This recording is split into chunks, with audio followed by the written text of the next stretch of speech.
Hello, everyone, and thank you for joining today's webinar on the North American Free Trade Agreement, or NAFTA, negotiations. My name is Franco Terrazzano, and I'm the Economic Policy Analyst at the Calgary Chamber of Commerce. NAFTA has greatly benefited businesses across the continent. Since NAFTA came into effect in 1994, the North American economy has more than doubled, cross-border investments have significantly increased, and trade between Canada, Mexico, and the US has nearly quadrupled.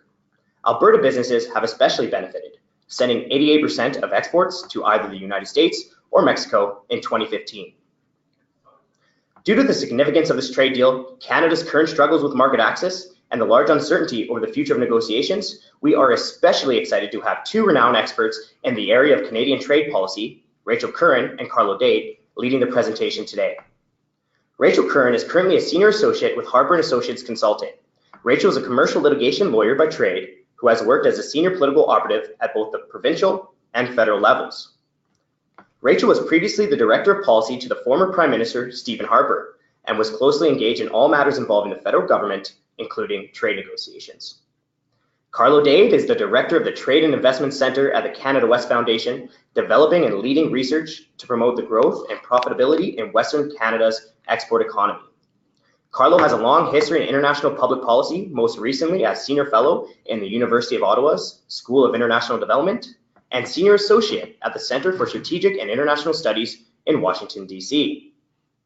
We are recording this webinar, so if you have to leave early, want to refer back to a part of the presentation, or even share this with a colleague, it will be made available on the Chamber's website. We have also included a Canada West Foundation report that outlines a just-in-case plan titled How Western Canadian Businesses Can Prepare for the Potential End of NAFTA. During the presentation, Rachel and Carlo will provide us with an overview of the current state of negotiations, how the Canadian government has handled the renegotiation process thus far, the political environment, whether the US can unilaterally withdraw from NAFTA, and how a termination could impact the business community.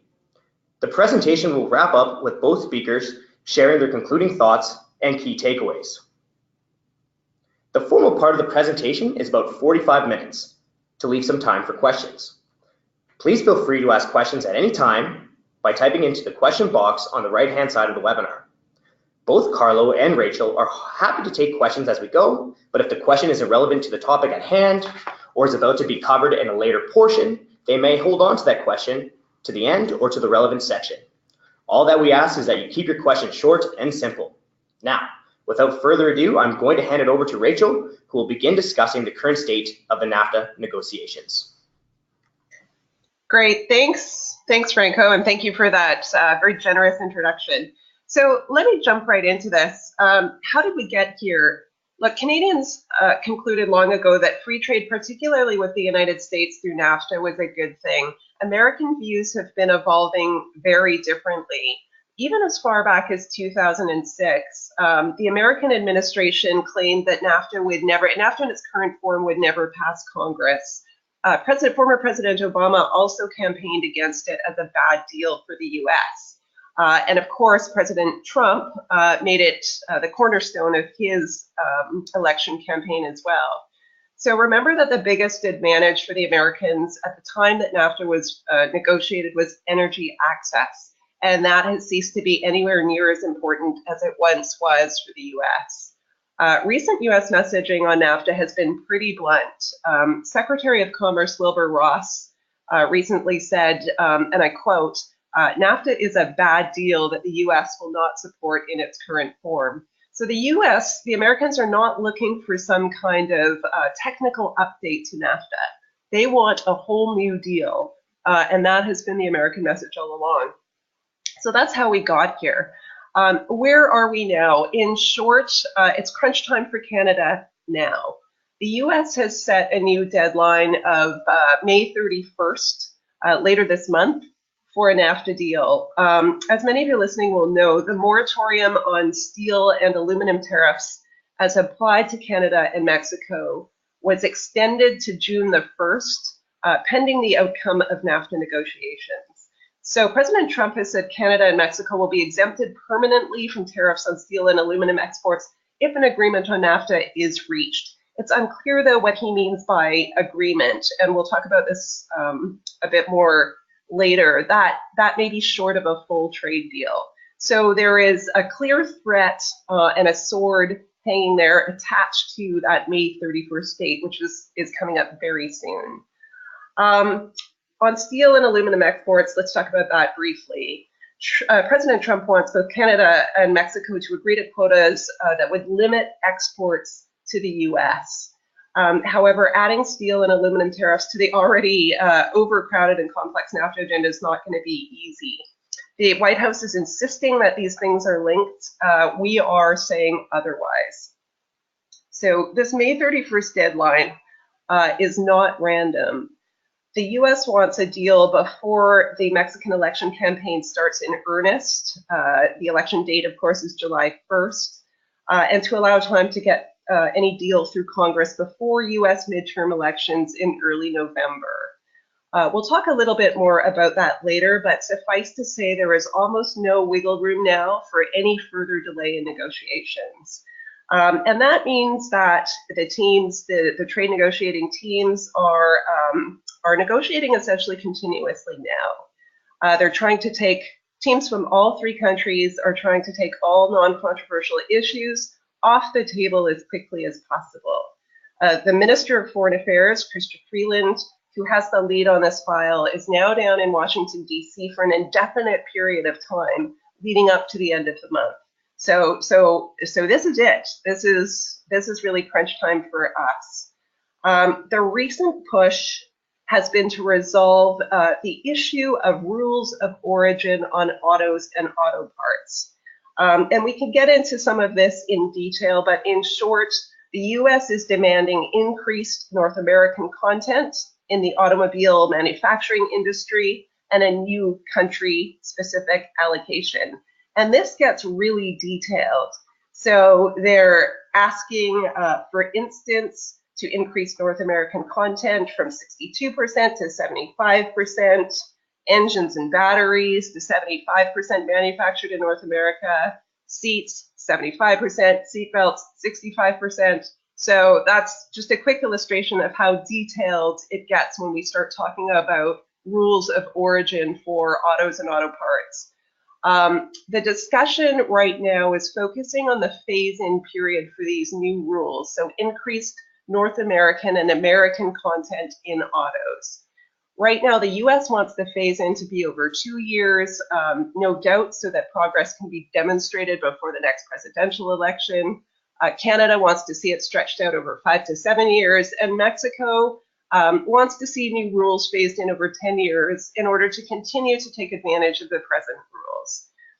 So in addition, in an effort to steer manufacturing north, which again is what this is all about for the US, the latest demand is that 40% of every car be produced in, quote, high-wage jurisdictions, with some credit for spending on research.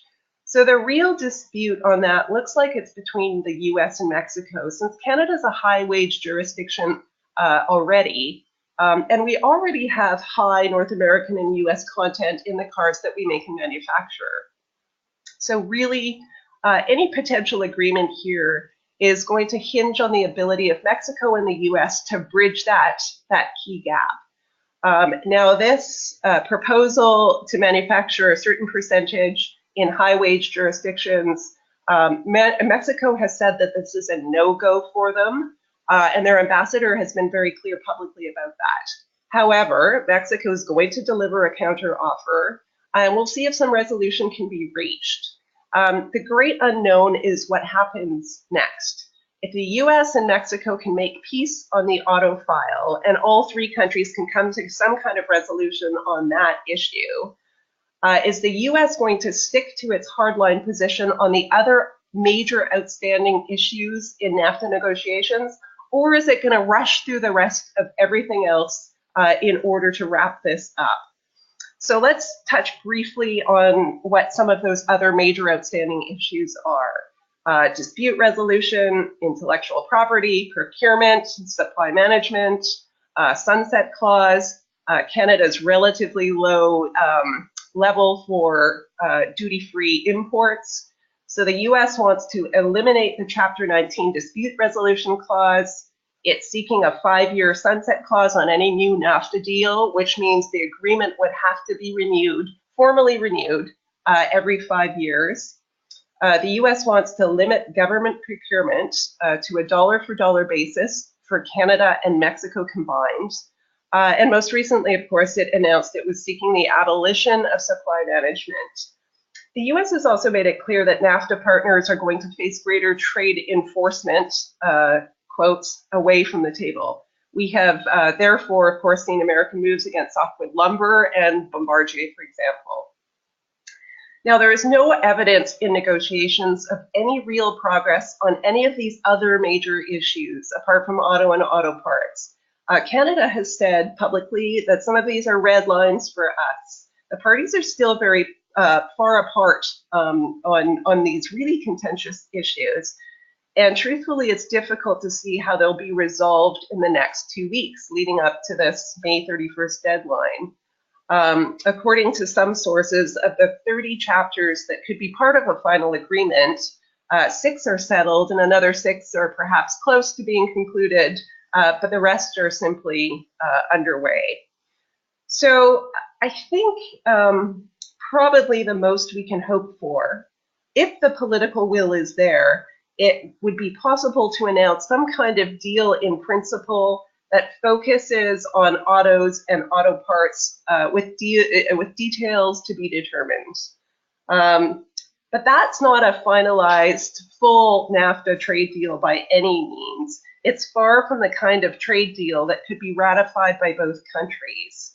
That said, maybe a deal that focuses primarily on autos is enough for President Trump.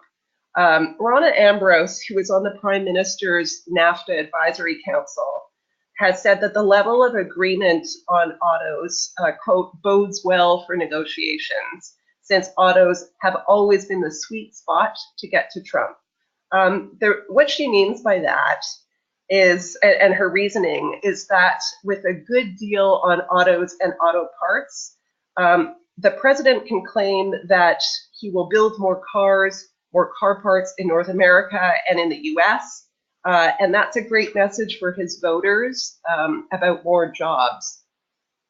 So I think whether we get a deal in principle or not by the end of this month depends on whether President Trump thinks he has enough to satisfy his voters and claim victory, or whether he decides that the continued uncertainty around NAFTA status for at least the next year is acceptable for the US. And make no mistake, this uncertainty is actually beneficial for the US from an economic perspective. So I think political discussions, which are underway now with Minister Freeland in Washington, D.C., and formal negotiations between the trade negotiators who are all down in the US also, all of those over the next couple of weeks are going to determine, A, whether we get a modernized agreement in principle, likely focusing on autos, or 2, whether talks are pushed into next year, or 3, whether President Trump starts the clock running on the US exit from the NAFTA agreement. And I know Carla's going to talk about that a bit more in a little bit. But all of these 3 scenarios are quite possible. So, look, am I hopeful for a positive conclusion? Not for a full renegotiated trade deal. That's possible, but not likely. To put this in context, Canada-EU trade negotiations took 7+ years to finalize. It's not realistic that negotiations on all of these major outstanding issues that we've talked about can be completed on the current US timeline, unless the US suddenly decides that it wants to wrap everything up quickly and turn its focus elsewhere. And on that note, let's talk about the one other major issue that we need to touch on, and that's China. So the US's real trade deficit is with China, not with Canada. This is their proper focus, and in my view, Trump is the right person to do something about that, and I'll explain why in a second. The structural trade deficit with China is the major problem for the US. Current trade arrangements effectively give Chinese goods and investment wide-ranging access to the US market, except where explicitly blocked. But China can block American imports and investment, except where it chooses to grant access, and only when, where, and in what quantities it chooses also. So that allowed China to rack up enormous and growing trade surpluses with America, and by the way, many other countries too, including Canada. More problematic from a geopolitical perspective, this was of concern to former President Obama and was the impetus for his initial TPP negotiations. These trade imbalances with China are funding the rise of a power that clearly intends to challenge the United States. In fact, China is on a trajectory to become the world's largest economy while retaining preferential trade access to its major competitor. And this, combined with its increasing foreign aggressiveness and its military buildup, is a clear long-term threat to the American democratic model. So look, many economists and other commentators worry that strong American trade action against China is very risky. And they're absolutely right about that. It's going to cause turmoil and upheaval globally. However, I think the current path of US-China relations is actually worse for the US. And I think Trump is the right person to do something about it because unlike Democrats, he's not captured by left-wing protectionists. And unlike other Republicans, he's not beholden to the handful of big corporate interests who have access to China's market and act as China's lobby in Washington. So on that note, a couple of weeks ago in Beijing, the two countries failed to reconcile their differences, and a real US-China trade war is now looming. With this potential clash approaching, the US trade team is going to need to focus all of its time and energy and resources on China. That means the US trade representatives team can't afford to spend much more of its time focusing on Canada and Mexico. So to reiterate, the push for a NAFTA deal, if it happens, I think is going to be this month. The US will either accept modest changes and reach a deal, again, largely focused on auto manufacturing, or it will let NAFTA sit unfinished for the year. So let's turn to slide 2 and talk quickly about how the government has handled NAFTA negotiations. Look, I think it's handled, our government, the Canadian government, has handled the relationship with the US as well as it could have. Canadian networks in the US have been built up over many years. They are broad, they are deep, and the government has been leveraging them actively. It's worked hard to do that up to the level of the Prime Minister himself and the PMO. The Foreign Affairs Minister, as we've noted, has been spending almost all of her time on this file. And it's right that she do that. This is the most important file that the government has been dealing with, and they've been devoting a lot of their time and energy to addressing it. The negotiating strategy itself. So let's differentiate between management of the relationship, which I think has been very good, versus management of the negotiating strategy. So Carlo might disagree with me here, but I think the government made some puzzling decisions at best. So first of all, our rejection of every proposal, American proposal, as a poison pill. I think that only works if you think the US is not serious about terminating the agreement. Some of the US proposals may well be poison pills, like the one on procurement, for example, which is an utter non-starter. But there's room to move on some of the others. For instance, on supply management, the Harper government gave up some limited access to our supply managed dairy market in the context of TPP negotiations, while still preserving the system here in Canada. Same thing with auto rules of origin. As noted, we already have high North American and American content in the cars we produce. So there was some room for compromise there. And ultimately, it doesn't actually matter whether current American proposals are worse than what we have now. What matters when you're evaluating them is figuring out whether it's worth having a trade agreement with the Americans or not. The second element of the negotiating strategy that I would question is our alignment with Mexico. So during his election campaign, President Trump constantly complained about the US-Mexico trade relationship, but hardly ever about the US-Canada one. In fact, one of his first acts as president was to unblock the Keystone XL pipeline. From the outset, though, of these negotiations, our government has insisted on aligning itself with the Mexicans. The argument is that we do better negotiating multilaterally than we do head-to-head with the US. But I would argue that's not always true.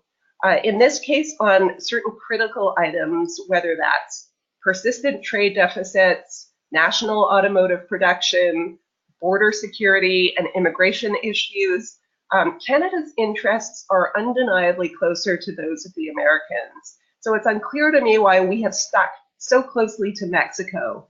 And even Trump has mused that we should be negotiating our own deal. That's certainly true on this latest auto worker wage issue. We're going to need to pick a side as between the US and Mexico. And it really makes no sense to side with Mexico on the wage issue when our own Canadian auto workers are making $30 an hour versus $3 to $6 an hour in Mexico. Finally, let's talk about the progressive elements that the Canadian government has introduced. Look, there's no realistic chance that the Liberal government was somehow going to force the Trump administration into enacting their agenda on union power, on climate change, on Aboriginal claims, or on gender issues, for example. And while the Canadian government was pushing these issues, the Americans were laying down their real substantive demands. I sometimes suspect those elements were largely developed for domestic consumption, domestic political consumption. The cynic in me says that the government is just using them for public relations purposes at home and will give them up when it's pressed in the context of negotiations. That's my hopeful interpretation, at least. That all said, in fairness to the government, these have been like no other trade negotiations. This is not a standard trade deal negotiation, which Canada is actually very good at. We have a skilled and experienced team of trade negotiators. Usually in a standard negotiation, both parties are looking to conclude a deal that benefits each of them. This is different. The US is pursuing a better deal for the US, full stop. A better deal that's going to come at our expense and will come at Mexico's expense. And the US can do that because it has more leverage than we do, because we are more reliant on the US economically than they are on us. So we will inevitably lose something, and these protracted negotiations are bad for us. I guess the question is, why don't we simply try and give Trump a quick political win in areas where we can live with some compromise? But while I say that, I also recognize that this has been entirely new territory, and there was probably no guarantee of success, no matter what we did. Okay, so let's turn quickly to the political environment on the next slide. Let's look at what's going on politically that makes this May 31st deadline so important. First, again, as we've stated, remember Trump campaigned on this issue, i.e. getting a better NAFTA deal. It was at the core of his agenda, and it matters deeply to his voters. There's no chance he's going to walk away without something. And in the meantime, the US is benefiting economically from the uncertainty around negotiations. Secondly, the Mexican election, which is happening on July 1st, 2018. Barring a very big public opinion shift, Mr. López Obrador will be the next president of Mexico. He's running under a left populist banner called the National Regeneration Movement. There is little hope, I think, that Mr. López Obrador's election is going to be a good thing. The only question is how bad it will be. Notwithstanding Mr. Obrador's sometimes pragmatic stances, he was for years on the far end of the leftist party in Mexico, which was ultimately not left-wing enough for him. His anti-democratic impulses are also very real. He's not merely refused to accept the results of elections he's lost in the past. In 2006, he actually mobilized street action to overturn the election verdict, going so far as to set up a parallel government. Some of his positions are also very problematic. For example, his promise to reverse Mexico's liberalization of its energy sector. He's indicated that he would use a referendum to pressure Congress on this issue, and if he's successful on that, it would guarantee the continuing slide of energy production in Mexico, which would further compound the country's fiscal challenges, leading to an eventual fiscal crisis. Look, I think that would allow Mr. Obrador to move Mexico away from the West and towards an even sharper anti-US stance. His moderation, Mr. Lopez Obrador's moderation on NAFTA should also be viewed warily. He has a long-standing antipathy to trade liberalization, and that has not likely gone away. It has just gone underground. He will probably look for an opportunity to bait President Trump into canceling NAFTA, which would probably not require much, in truth. And he's not going to pay a political price for that. The focus of Mexican voters is overwhelmingly on domestic corruption and crime. It's not on NAFTA or even on Trump. So the upshot is, with a victory by Mr. Lopez Obrador, the United States and Canada are likely to find an unfriendly neighbor and an unwelcoming market to the south. NAFTA aside for a second, there's a silver lining to this in that it highlights Canada's position as a relatively stable, reliable, and long-term supplier of energy, notwithstanding the recent efforts of governments here to demonstrate the contrary. But as far as NAFTA is concerned, if a deal is not reached before the Mexican election on July 1st, or in fact before campaigning for the election starts in earnest, the chances become much lower that it will ever be reached in the near term. The next sort of political deadline, US midterm elections in early November. So Trump's immediate political prospects are difficult. At the best of times, midterms are tough for the incumbent party. This time, Democrats are particularly motivated, and their current 7-point congressional vote lead is more than enough to regain control of the House of Representatives. In the Senate, there are quite a few more vulnerable Democrats up for re-election than vulnerable Republicans, which makes Republican loss of the Senate less likely, but it's not impossible. So the makeup of Congress will likely change quite significantly after midterm elections. The current US administration needs at least 6 months to usher a deal through the current Congress before midterms. The US wants and needs a NAFTA deal to be bipartisan, and the deal structure would have to change if the makeup of Congress changes. So hence the internal US driver behind the May 31st deadline is the upcoming midterm elections in early November. Finally, the Canadian election here in 2019. This is not really a factor except insofar as a negative outcome on NAFTA would be a blow to the current government in the next campaign. But I think the Trudeau government's been doing a lot to shield themselves from that outcome. As I say, they put a lot of time and energy into demonstrating their efforts on the file. And the opposition here hasn't explained what, if anything, they would have done differently or better. So I don't think the Canadian election is a major factor in these negotiations.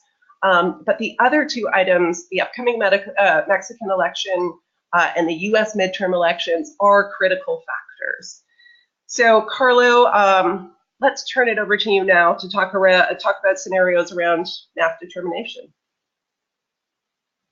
Thanks, Rachel, and thanks to Franco and the team here at the Calgary Chamber. It's always a pleasure to do things with you guys. And it's a great pleasure to have the opportunity to do something with Harper and Associates. Rachel, I hope we have the opportunity to do more of this in the future. And also, just to note for the audience out there, if you do something with the Calgary Chamber, you get Timbits. There's a huge box of Timbits. I've been munching listening to Rachel. So what I'd like to do is take the discussion, continue the broad sort of background to understand what's happening, but also drill down to some practical issues for businesses, and especially smaller businesses. As Franco mentioned, there's a guide on what small businesses in Western Canada can do to understand what's happening with the negotiations, and then use that knowledge to take steps to do standard sort of business contingency planning in the event that things with the negotiations do not turn out well. So I'd like to spend a little bit of time touching on some of the practical issues. But to follow up on Rachel's excellent presentation, a couple points to follow and perhaps new ones. On the deadlines that the Americans have, some of you listening may have to scramble to try and remember which deadlines we're talking about. The Americans and this administration has had so many on the trade front. I would also note that these deadlines have changed and they've moved. If you take the most recent deadlines on steel and aluminum, you'll recall a couple of weeks ago that the administration started out saying that there would be no exceptions or exemptions whatsoever to the imposition of tariffs and quotas. A couple days after that pronouncement, they said, well, we'll make an exception for Canada and Mexico. A few days later, they then said, well, we'll also include Australia, Argentina, the EU, Korea, and some other countries. And then a few days after that, they moved the deadline. So, deadlines in this administration are something we need to take with a grain of salt. Again, we never know when the administration will suddenly get religion on deadlines, and that's always the issue. But with these deadlines in particular, we have facts and evidence of consistent movement on deadlines and changing with the administration.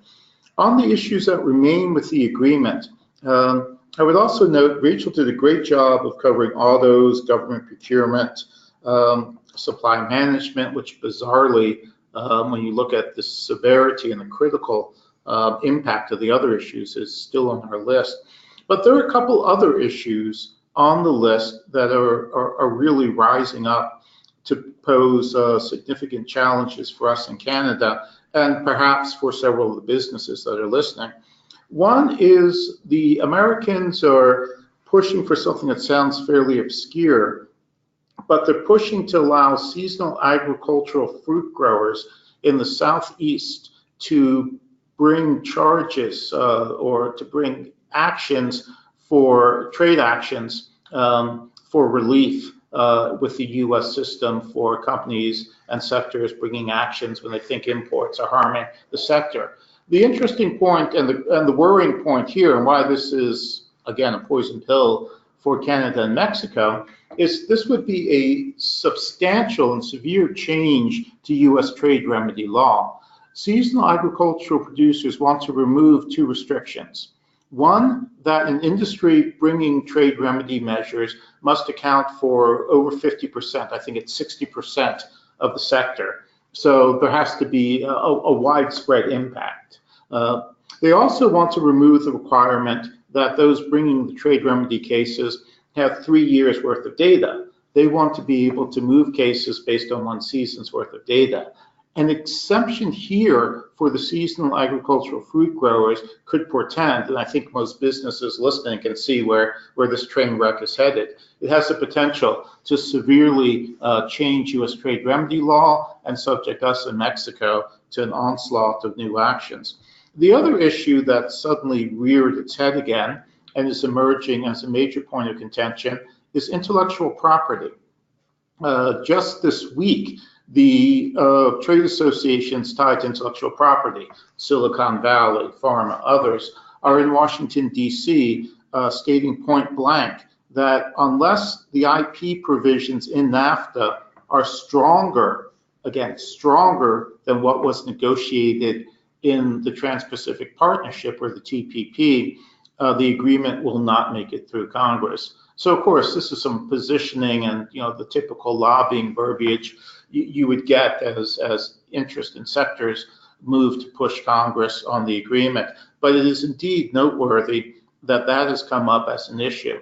We managed to dump most of the most egregious American demands, actually all of the American demands in the TPP on intellectual property when those chapters were stripped after the Americans left.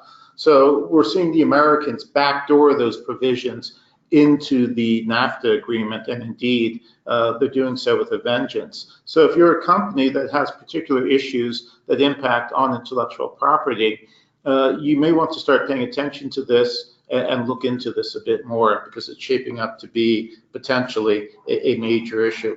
All that said, as Rachel mentioned, she has 12 chapters being close to closed. I had 10 from the Mexican Economy Minister, Ildefonso Guajardo. So we're about on the same page. We're about halfway through the agreement.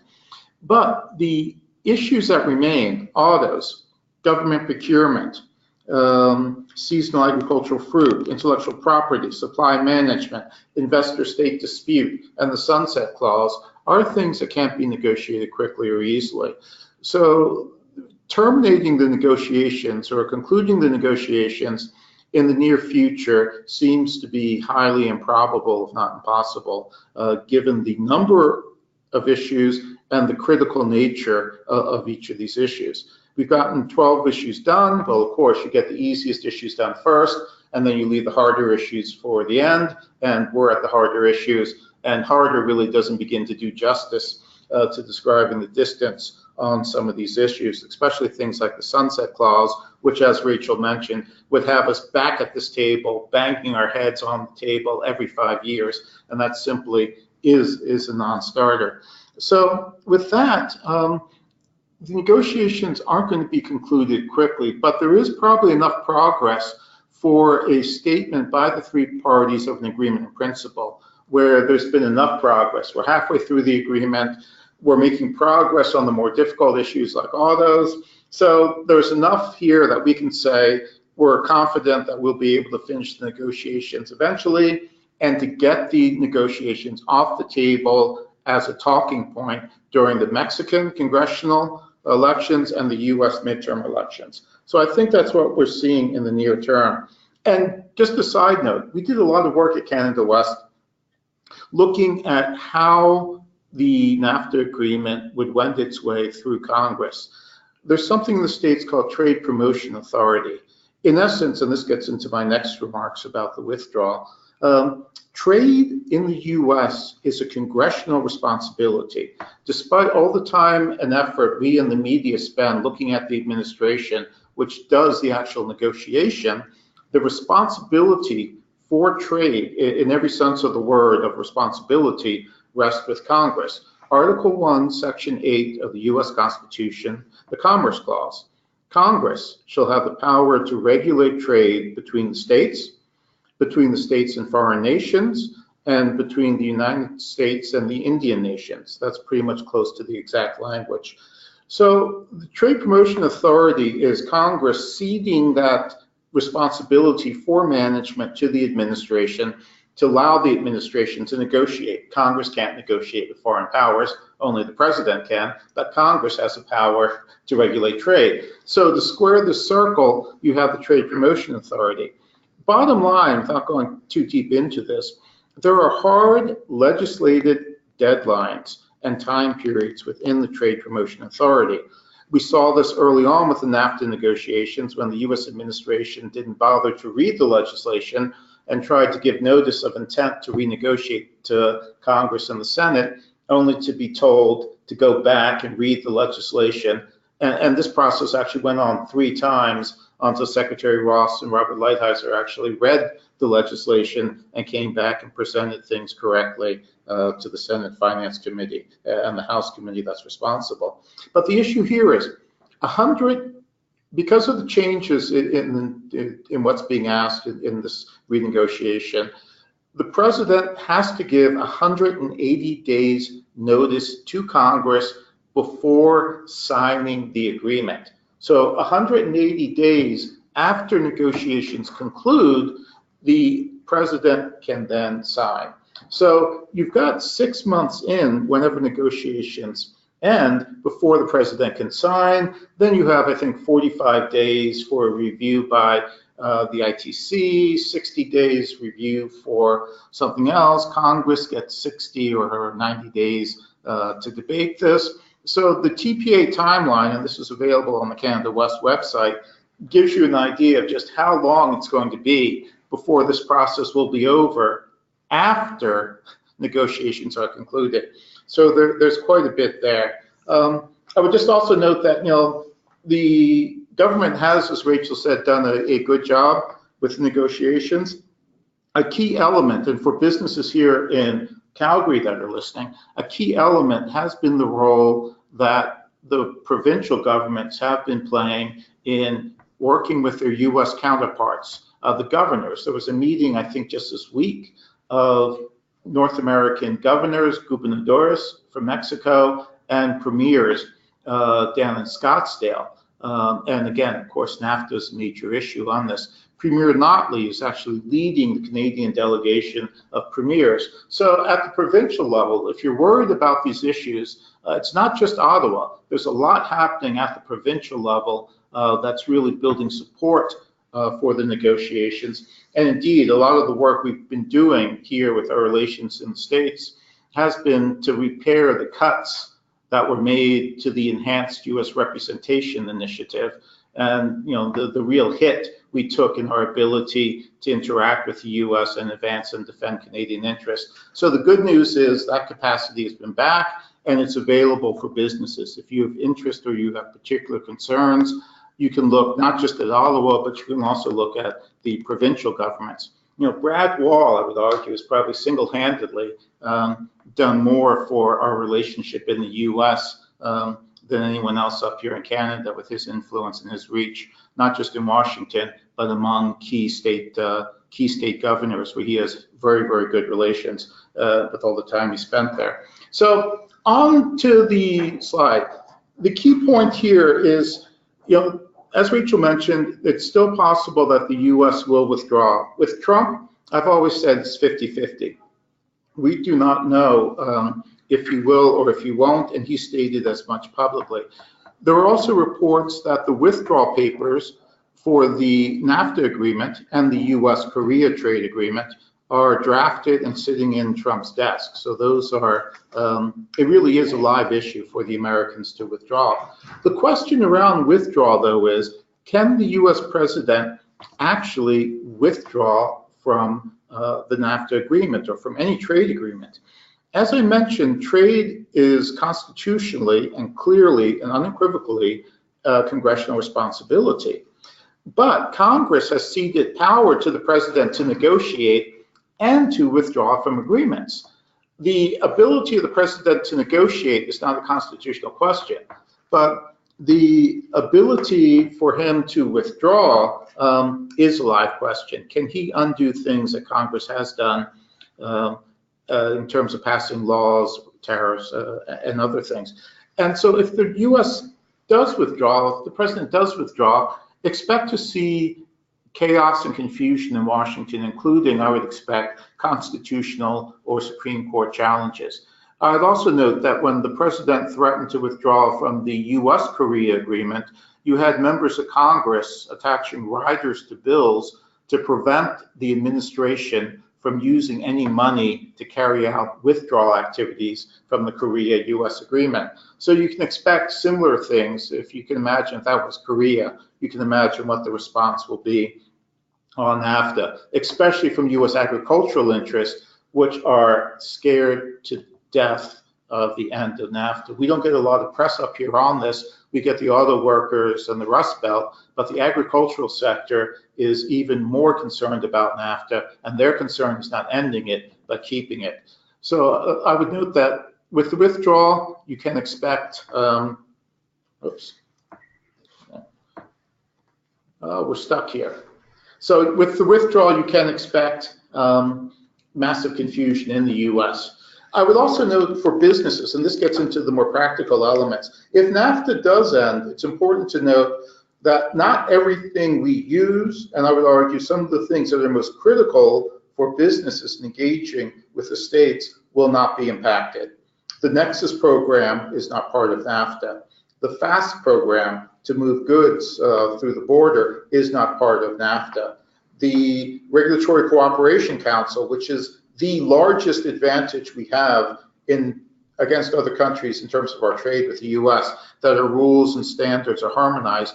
That will not go away if NAFTA goes. Indeed, work on these issues is continuing. The RCC, the Regulatory Cooperation Council, is continuing to work. They have an agenda on everything from health and safety to environment to water quality to, again, industrial standards that probably impacts you more than a lot of other things in NAFTA. I would also note that, in the tariffs, we look on NAFTA as being critical for a tariff advantage in the US. Arguably, we've got the top 10 exports from Alberta to the States up on the screen, and you can see the difference between NAFTA and the World Trade Organization Most Favored Nations tariffs. And I would note, for business, the one certainty we have is that if NAFTA ends and Congress, the withdrawal is deemed to be constitutional, we go back to World Trade Organization Most Favored Nation tariffs. You do not have to wonder what happens to your business if NAFTA ends. You can pull up the Canada Tariff Finder or the World Trade Organization database, and in our guide, we show you how to find both and how to use both, and you can tell with certainty what tariffs you'll get, if any, if we go back to the WTO standards. So that's something that can be done right now. But the larger point with NAFTA is that if it ends, for lots of businesses, not for the auto sector, if NAFTA ends and you're in the auto sector, God help you. But for a lot of the other businesses, if you look at the advantages that we have over other countries, over your competitors coming from other markets, you see that we still do quite well in terms of having unique advantages in the US that will persist after NAFTA. And I would also note that the work that the previous government has done and this government in a trade agenda, we've finally gotten around to signing trade agreements that matter for most businesses. We're not signing agreements with countries like Honduras anymore. We're signing agreements like the Trans-Pacific Partnership. We're not signing agreements with countries like the Ukraine. We're signing agreements with countries like CETA. And again, the Americans are heading in one direction. They're trying to get out of agreements like the Korea Agreement. We're going the opposite direction. In essence, with the TPP and CETA, think of yourselves as having two new NAFTAs. The US is in the process of getting rid of NAFTA. We're in the process of signing or entering into two new NAFTAs. So on the trade front, we're doing very well. I would also note that if NAFTA ends, if the US pulls out of NAFTA, the agreement doesn't end. The agreement will become a binational agreement between Canada and Mexico. And the economic modeling that's been done on the end, a US withdrawal from NAFTA, shows that we actually claw back some of our losses in the US with enhanced exports and trade with Mexico. So the whole agenda of working with Mexico is critical, not just for that regard, but for our engagement with the Trans-Pacific Partnership, our engagement with the European Union, where Mexico also has an agreement. So there's a lot more at stake. As Wayne Gretzky said, look at where the puck's going and not where it's been. And that's really what's guided us and I think made government the right decision to continue to work with Mexico. We need allies, we don't need enemies. And the investment we've had there has been good in that regard. So I'll talk later at the end about what businesses should do. But the bottom note is, the negotiations probably aren't going to wrap up until 2020. That would be my guess. We're simply too far apart. The elections in all three countries put further time periods where we won't be moving as quickly. A new government in Mexico, as Rachel mentioned, AMLO, Andrés Manuel López Obrador, coming in will have an impact and slow things down in Mexico. But he is a pragmatist, and his appointments or his announcements of whom he would appoint in his cabinet are fairly reassuring on the North America trade front. He's got a couple of Ivy League educated mainstream economists that he's looking at for trade minister and for NAFTA negotiator. And again, we have a long history of working with Mexico on the diplomatic front and on the trade front. And those relationships aren't going to disappear with a change in government in Mexico. So bottom line for business, WTO. If you're worried about what happens if NAFTA ends, Ignore the confusion, ignore the panic, ignore the breathless reports on CNN and the media about a constitutional crisis. Focus on the WTO tariffs. Look at the other elements of what actually is important to your business in trading with the US.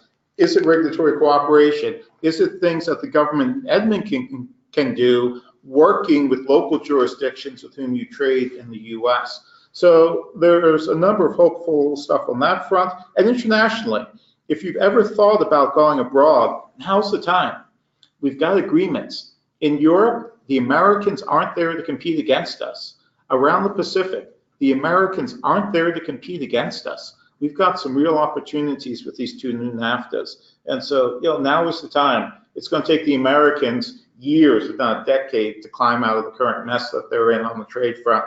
And every day you lose, not taking advantage of that, is money that we're losing. So there you go. Oh God, I get final thoughts. So yeah, so that's pretty much the final thoughts on this. We do have opportunities. It's easy to get caught up in the doom and gloom, but if you step back and look at the specifics of what enables your trade with the U.S., you may find that you have things that actually will continue. Most of what we have, the Regulatory Cooperation Council and other things, will continue. You've got great resources at the provincial level. We do better on that front than your American counterparts do. And internationally, we've got great opportunities while the Americans are shooting themselves in the foot. And with Mexico, should NAFTA end, we'll have that market, especially if you're in agriculture or agricultural products. Mexico has extremely high WTO MFN tariffs on agricultural goods. This is why the U.S. industry is so scared about NAFTA ending.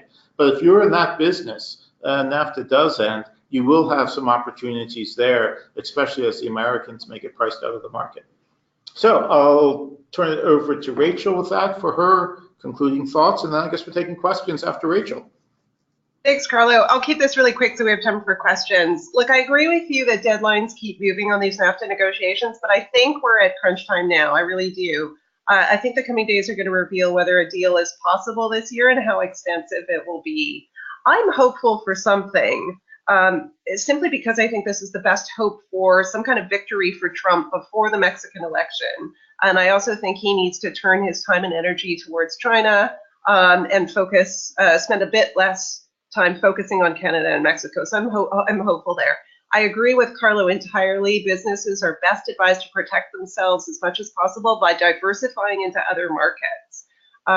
Look, this America First focus is going to outlast Trump. We're into an era of American protectionism and renewed nationalism, and that's going to continue, and Canadian businesses will continue to be sideswiped by that. So businesses need to take action to protect themselves.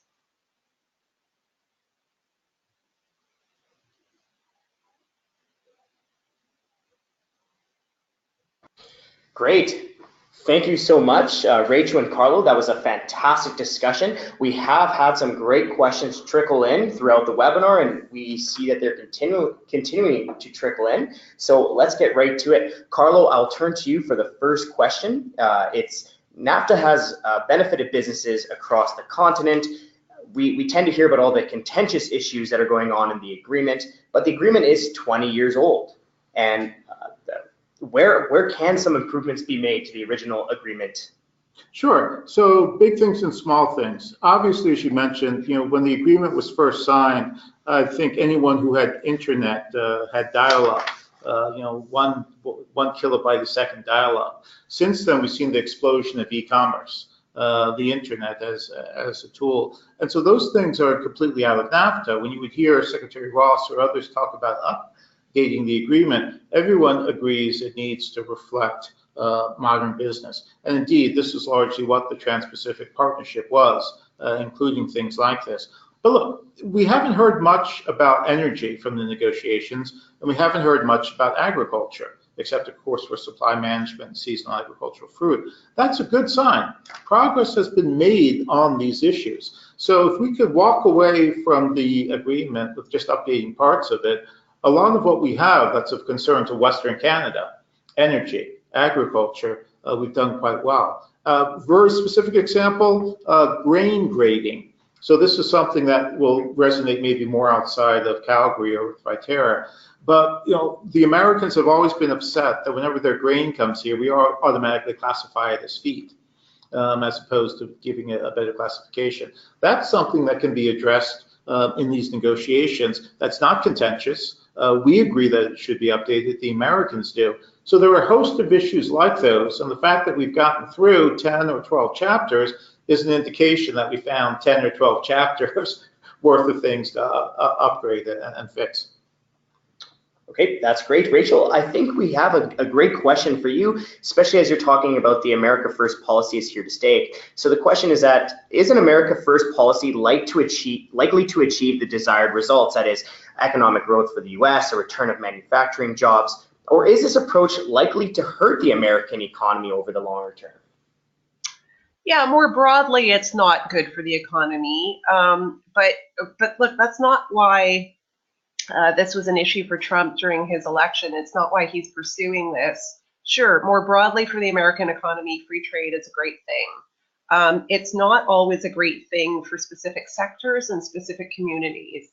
And Trump was elected by people who have not seen the benefits of free trade. People who have often experienced the downside of free trade, I suppose. And so his political imperative is to respond to those concerns. And some of the impact has been trade related, some of it's been technology related. Nevertheless, the perception amongst Trump's voters is that free trade has been harmful to their interests. And so he is responding to that.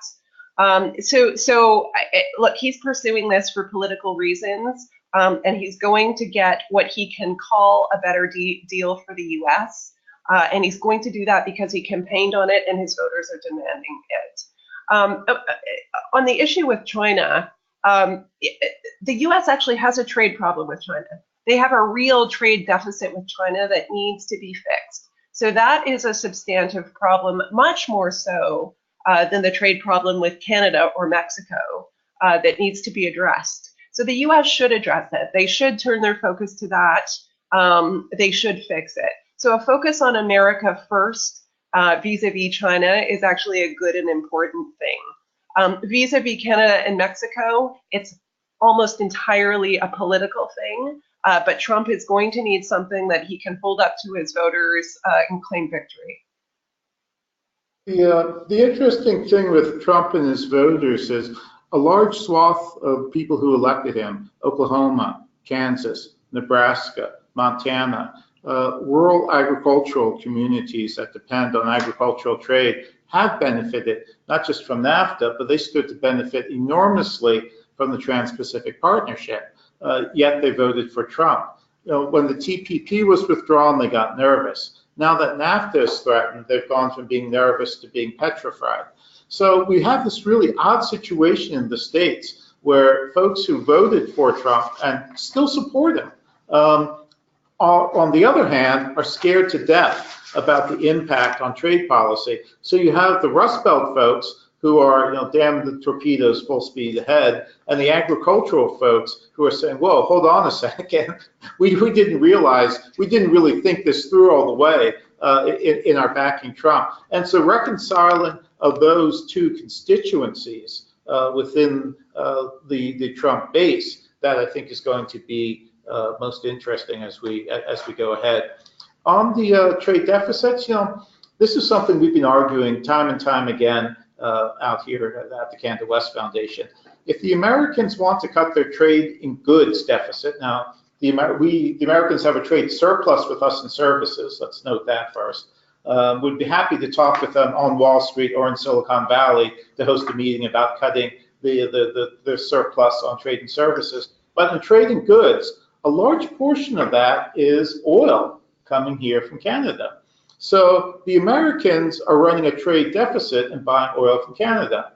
That oil they then take in the Gulf Coast, turn it into diesel and gas, and sell it in Brazil, Honduras, Mexico, and every place else at a huge markup. So if the Americans really want to cut the deficit, well, start with, then I don't mean this obviously, but they need to really think this through. Do they want to cut Canadian oil and cut all the money that they're making, all the jobs in Houston and Louisiana that are tied to taking our oil, which we sell to them at rock bottom discount prices to begin with, and they're turning around and making a fortune on it. So I think, if you actually had an intelligent conversation about this in Louisiana or in Houston, you'd see those Trump supporters suddenly saying, well, hold on a second. Let's not get on that deficit with Canada. With China, you want to cut the deficit with China, get Americans to stop buying stuff from China.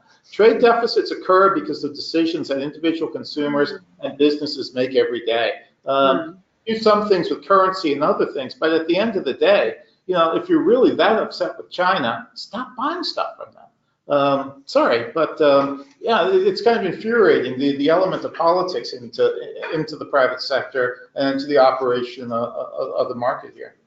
Great, and we just have time for one last brief question and response from each of our experts here. Rachel, very briefly, if you could give any advice to our Canadian political leaders trying to ensure a new deal, what would that be? Give Trump a political win. So give him a political win in areas, again, where we can live with some compromise, whether that's auto rules of origin, whether it's supply management, whether it's, a moderated version of a review clause instead of a sunset clause. He needs a political win here. To Carlo's point, yes, his voters have a problem with NAFTA. They don't have a problem with Canada. Their concern is focused primarily on Mexico. I don't think that Trump wants to spend his time and energy pursuing a trade fight with Canada. So let's give him a quick political win, allow him to claim victory, and move on to other more important files like the trade deficit with China, which I'll disagree with Carlo here. It's not simply a matter of getting people to stop buying from China. The playing field is not fair or level when it comes to dealing with China. So there's a lot more to that file that needs to be addressed. And that's where Trump should really ideally be focusing his concerns and his time and his energy. Arguably, give Trump, not just give Trump a win, give him a couple wins. Supply management, what the hell are we doing?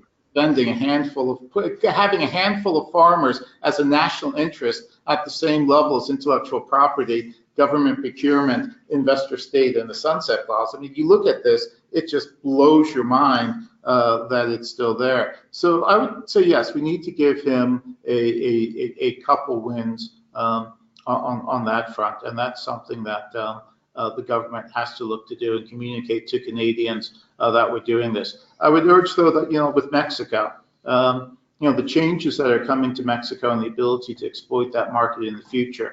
We're concerned about trying to get into China, a market where the per capita GDP is under what it is in Mexico. We've missed that opportunity, and this may be another chance for us to start looking at a really solid global middle class market that we're the third largest supplier of softwood lumber to Mexico.